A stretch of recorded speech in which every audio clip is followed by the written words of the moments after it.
Captain ZYXera's 3 hearts were failing in sequence when the proximity alarms finally fell silent. The Starweaver's Hope, a civilian transport carrying 237 refugees from the war-torn Altair system, had been drifting in the void between galaxies for 18 cycles. Their hyperdrive had catastrophically failed during an emergency jump, stranding them in the cosmic wasteland where no help should exist. Communications Officer Velkan, ZYXera wheezed through her translator, the device struggling to process her weakening voice. Any response to our distress beacon? Velkan's mandibles clicked mournfully. Nothing, Captain. We're too far from any shipping lanes. The nearest civilized system is over 400 light-years away. He paused, his compound eyes dimming. Even if someone heard us, no one would risk coming to this region. It's a ship graveyard out here. The bridge crew exchanged glances heavy with resignation. They had done everything possible, rationed food and water to the absolute minimum, powered down all non-essential systems, even put half the passengers in voluntary stasis to conserve life support. But physics was inexorable. They had maybe 6 more hours of breathable air. Captain, whispered Navigation Officer Kethme, the children in Refugee Bay 7 are asking when we'll reach safety. ZYXera closed her primary eyes, unable to answer. These weren't soldiers or explorers who had chosen the risks of deep space. They were families fleeing the hegemony's genocidal advance. Merchants, teachers, children who had never seen war until it consumed their worlds. Suddenly, Velkan's console erupted in activity. Captain, I'm receiving a transmission. It's responding to our distress call. Impossible, Kethme breathed. There are no ships in this sector. No one travels the void between galaxies. The main screen flickered to life, revealing a vessel unlike anything in their databases.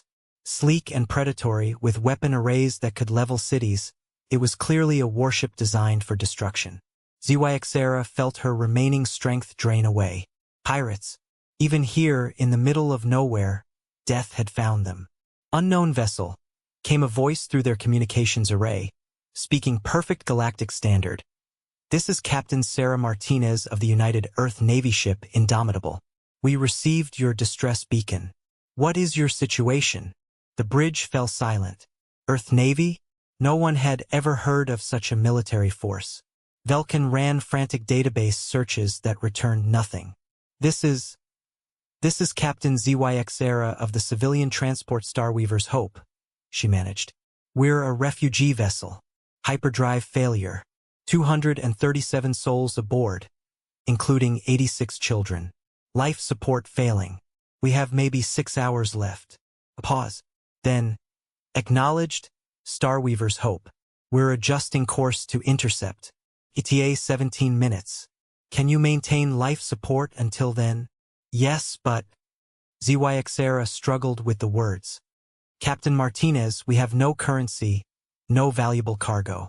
We're just refugees fleeing war. We can't pay for rescue. The laugh that came through the comm system was warm and genuine. Captain, the United Earth Navy doesn't charge for rescues. It's against our fundamental principles.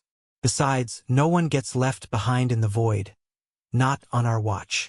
18 minutes later, the Indomitable pulled alongside their dying ship. Despite being a warship bristling with enough firepower to crack planets, its crew worked with gentle efficiency. Medical teams beamed aboard to assist the weakest passengers. Engineering specialists began emergency repairs to their life support systems. Most amazingly, supply shuttles brought food, water, and medical supplies, enough to sustain them for months. Captain Martinez herself came aboard, a surprisingly young woman whose eyes held depths that suggested she'd seen far more than her years should allow.